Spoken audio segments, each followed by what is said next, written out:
Hello, this is Shan Chandrasekhar welcoming you to another delightful part of our series, The Achievers. Today we have something very special. The Achievers is really actually called Then and Now. We are very honored to present the Honorary Consul General of Nepal in Toronto, none other than Dr. Kunjar Sharma. Kunjar, what a pleasure. Welcome to the show. It's my personal pleasure to see you after, again, so many years. Absolutely. I'm glad you mentioned so many years. I have a pleasant surprise for you. I wanted to do a proper intro for you, but I remembered many years ago I had the pleasure of having you in the studio and we did a special session for you. At that time you were not the Honorary Consul General, but you were the President of the Association, both Americas, for the Nepalese community, all of the United States and Canada in those days. That is true. Now I want to bring you pleasant memories. I want you to see the intro that I did for you at that time. Take a look at this.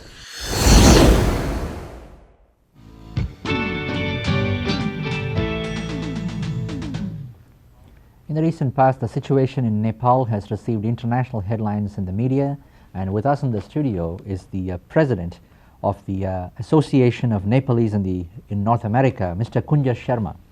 Mr. Kunjar Sharma is also the Senior Vice President and Principal in Toronto office of Dunwoody, a national public accounting firm.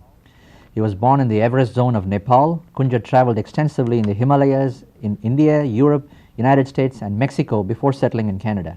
He has a PhD, of course a doctorate in international relations from the School of International Studies, University of Denver. He has a string of master's degrees, an MBA, MCOM, etc. from the United States and of course from the other Indian universities as well. He went to Allahabad University, Baroda and Denver. And he is a Canadian federal licensee, a trustee in bankruptcy, including study in law in Kathmandu in Nepal. He specialized in a whole variety of fields, and very, very highly accomplished. Welcome to the program, Kunjar. Thank you, Sean. Kunjar, tell us about Nepal, the beauty of Nepal. Everybody has always thought of Nepal as an attractive tourist spot. But tell us about the recent developments in Nepal. The recent developments in Nepal are really exciting. Nepal has suddenly put itself into the 1990s along the same way as you see ferment in Eastern Europe and the East Bloc countries, Soviet Union, China to a degree. The movement in Nepal is for a greater accountability democracy in Nepal. Within the monarchical framework, what happened about 40 years ago, Nepal came into the modern world when the shogunate style of the government was overthrown by the king with the help of India. And then a democracy was ushered in. Then the democratic experiment lasted for about 10 years, and in the 1960, 61, 62, when there was a conflict between India and China, the then Nepalese monarch decided that democratic experiment along the lines of multi-party system were not conducive to the country. So he introduced a system which he called panchayat system, which was a partyless system. For about 5-10 years it worked okay, except the panchayat system bred in or fostered the growth of opportunists because it was a closed system. Things were not accountable. So people started getting restless, and ultimately the whole culmination of it was that a group, there was a movement for restoration of democracy in Nepal. The real launching was done on February 18th, the day when Nepal was democratized in 1951. And there was some bloodshed, but ultimately the king gave in and he said that the country can have multi-party system within the constitutional monarchy. Interesting. Nepal has produced some of the finest Gurkhas in the world in terms of their presence in various armies during the World War and in India as well. My God, it brings me absolutely nostalgic, pleasant memories. You answered that question so well so many years ago. Now tell me, we discussed about monarchy and as well as democracy in Nepal. What is the situation now, Kunjar? You now as the Honorary Consul General of Nepal in Toronto. We have now a republic, Federal Republic of Nepal. This is how the world has advanced. Nepal also advanced from a monarchy into a republic, and we are similar to now most democracies, take India, is a republic. Canada is a monarchy, but it has a different kind of a constitutional system. The Nepalese federal republic system is actually an advance meant in keeping with the way the world has changed.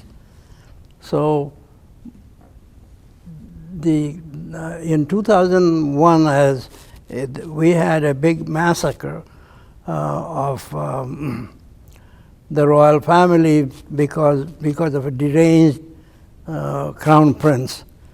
And then he killed his father, his mother, sister, etc. And then there was the king's brother took over, and the king's brother also did not really do a good job in terms of running the government, and therefore there was a rebellion of people. The Maoist rebellion started, and ultimately the king was forced out. The countries, the neighboring countries like India and China, and they helped in terms of making sure that the people of Nepal were under, well protected, and we came up with a constitution, a constituent assembly, a constitution. We borrowed ideas from the Indian constitution.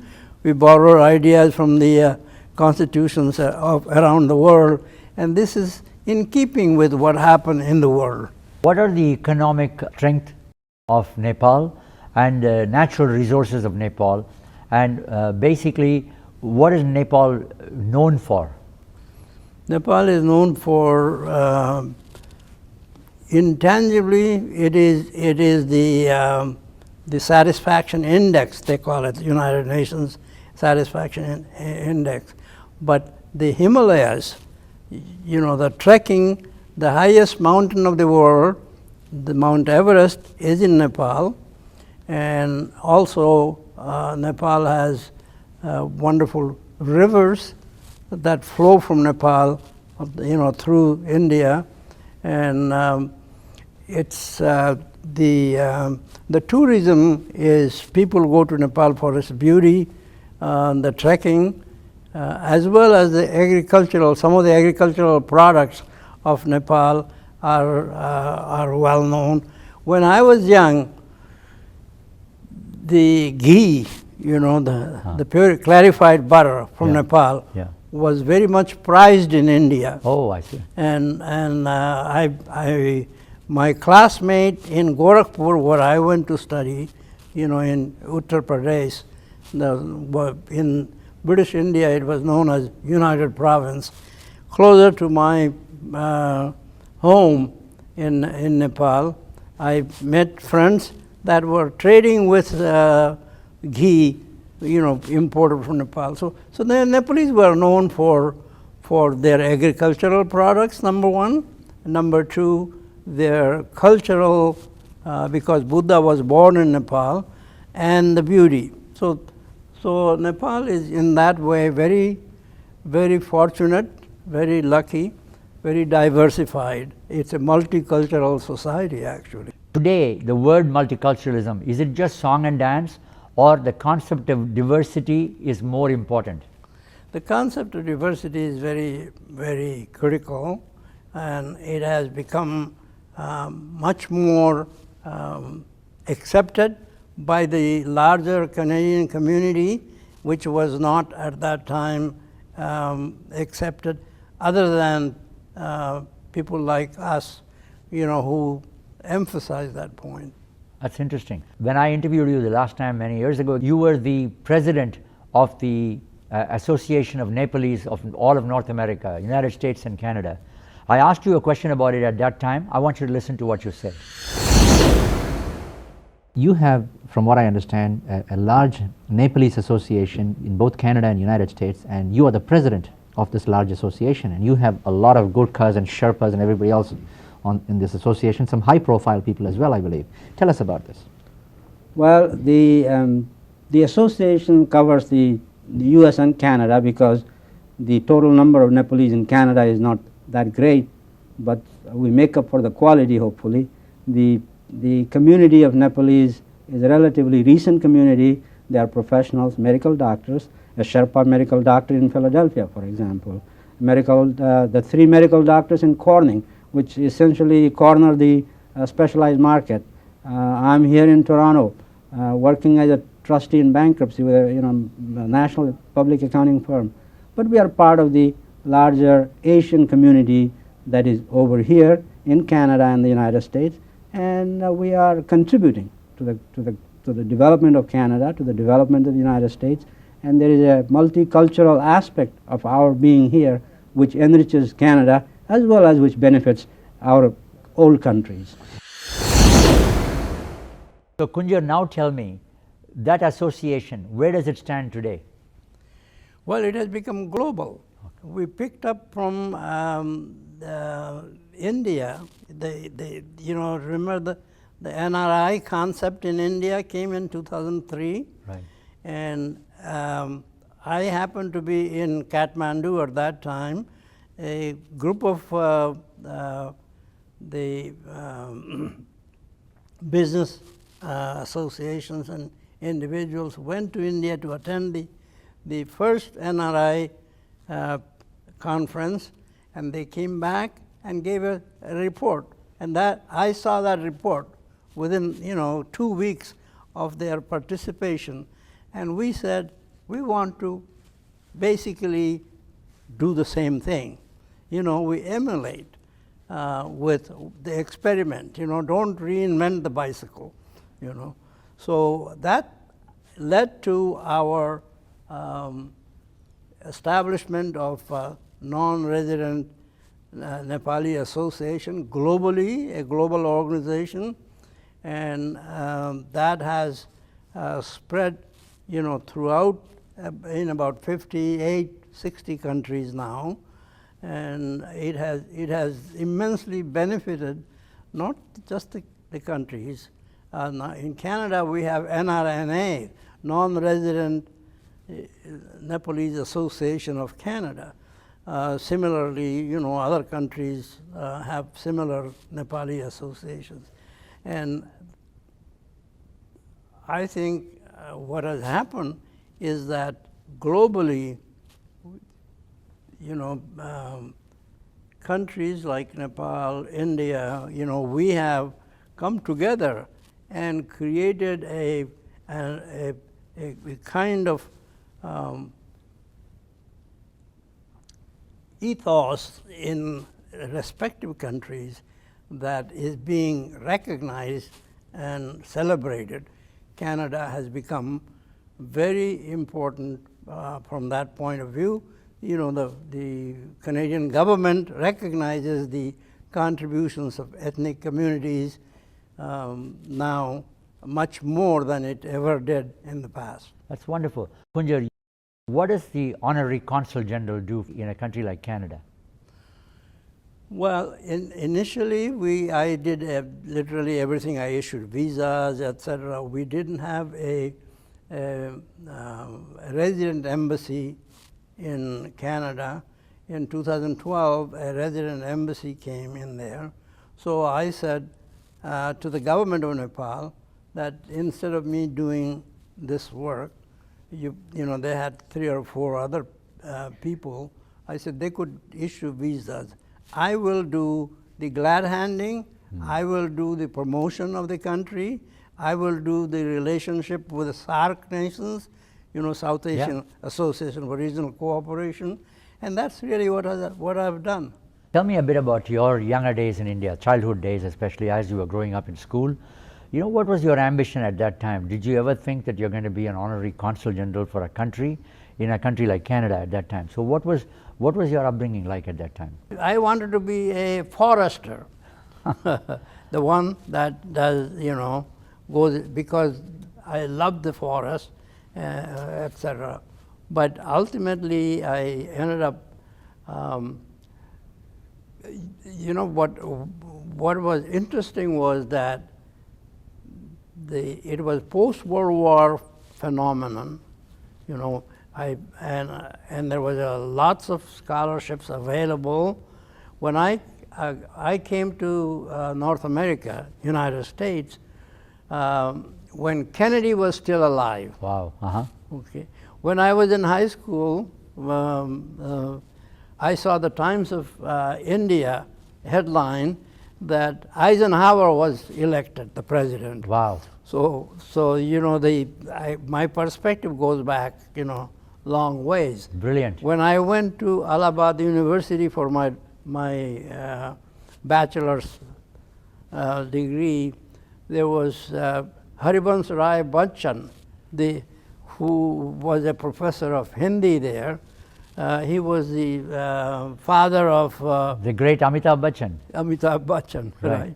And he would come to a student union, and the university was right across from Anand Bhavan, which was the Nehru's residence, you know, the White House. Yeah, right. And we will sit in a circular manner, and he will talk to his wife.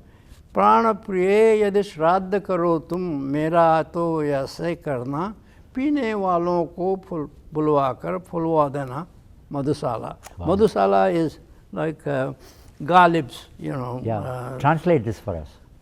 Well, it says that, my darling, if you are going to when I die, you're going to do a memorial for me, then open a bar. Call the people that I've known, I love them, and open the bar. You know, it was interesting. Yeah. Although, you know, we didn't drink, but that was the poetry was intoxicating. He was quite put it a that writer way. and a poet. Amitabh himself has described about his father in some of his previous interviews with me. Yes. In fact, you mentioned about him. I want you to listen to what Amitabh told me when I interviewed him, and he spoke about his father. Tell me a little bit about your father. My father is a greater phenomena than you think I am. He is a very distinguished literature. He's a doctorate in English literature from Cambridge. And he writes in Hindi, and he has over 60 or 70 publications of his.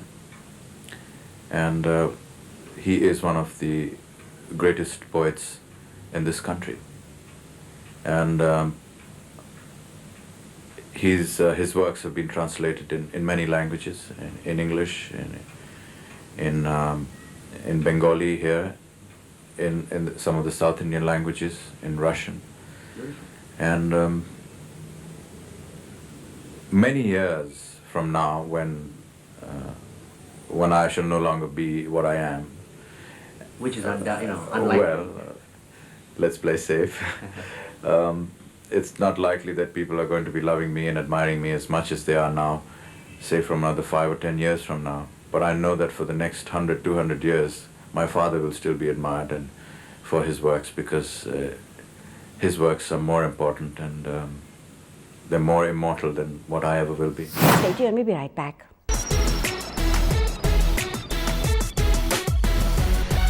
So, Kunjar, you had the pleasure of knowing Amitabh Bachchan's father. You knew him personally. Yes, he was a professor. He was one of the most loved professor at Allahabad University. And after 5 o'clock, the students will gather in the student union, and Amitabh Bachchan will come with his wife, you know, like you going with Jaya, and we'll sit down. And his wife's name was also Jaya, by the way. Jaya Bachchan, yeah. Yeah, Okay. and we will just, you know, sort of basically make it a sort of a common ground, ideas, etc. We'll discuss things, etc.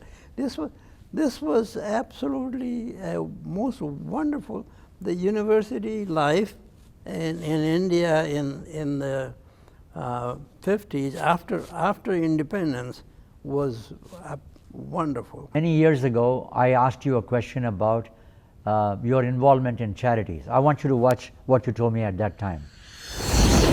You're on the boards of several non-profit organizations. You've been very actively involved in fundraising activities in the field of education, particularly building schools in Nepal through your association. Tell us about your work here. I became involved with that almost accidentally. A Czech immigrant in Canada, for example, who really enjoyed hiking, went to Nepal and fell in love with the Nepalese people, in addition to his mountaineering love. And then we met, and I said, okay, because I do have an accounting knowledge, I was able to help him set up a charitable organization.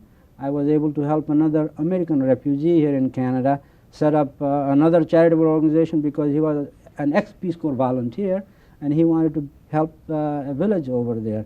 So the Canadian spirit is truly international. Canada is, as you know, even though it is a small country or a middle power, has a much larger international impact. And so the Canadian aid is much more, I would say, it is less suspicious and more directly beneficial. That's how it is perceived. So with the help of Canadian International Development Agency, who provide the matching grants, we were able to come up with enough funding to build schools and do certain other development work. Thank you very, very much, Kunjar, for being on the program with us, and good luck with respect to your association, and keep us informed if we can be of any assistance to you. Thank you, Sharon. It was my pleasure. Right in those days, you were involved in charities. Now today, from what I understand, during the pandemic especially, you made some generous contribution for pandemic relief fund for that matter. So tell us a bit about your charitable activities. Well, I contributed to the on the pandemic thing to international students, Nepalese students and the others that are from India that are caught up here. You need, at that time, our community was very small, and so every penny that we could have, it went back to the whole country. Now, we need, to support the community here. Clearly, the business, the relationship, cultural and trade relationship between Canada and our whole country, India, Nepal, Pakistan, Bangladesh, all of that is critical, important. But the most significant part now is the community here. This is the community that needs service. This is the community, but globalization has helped, and therefore, we are able to do now. We are more comfortable in terms of we have become, that capacity to service our community has increased immensely. As we say, Dr. Kunjar Sharma has been a trailblazer in our community. We've always looked up to you. You've provided tremendous advice to various organizations in the advisory capacity on the advisory boards of Indo-Canada Chamber of Commerce. And prior to that, I remember your days in EPROC, people like yourself and people like Kartar Gandhi and others who made a great contribution, and you were the pioneers in the community. We are delighted that you came back to our studio, and we were able to revive what I had done with you many years ago. I'm sure it will bring you nostalgic memories as well. So we were able to showcase that, and I'm so happy you came. And I truly want to wish you all the best, and God bless you. Keep up the great work you're doing. Thank you, Sean. It was also, likewise, it was your interview, your ideas, your reaching out for the community, even then and now and throughout, and going forward in the future in a bigger way that will keep our community vibrant. Canada, an excellent country to live in. That's very kind of you. You know, we see that as a true compliment, and thank you again. And I love the way you use the phrase then and now, because that's going to be the special show that we are featuring you on, Achievers Then and Now. So it's such an honor having you with us. Thank you.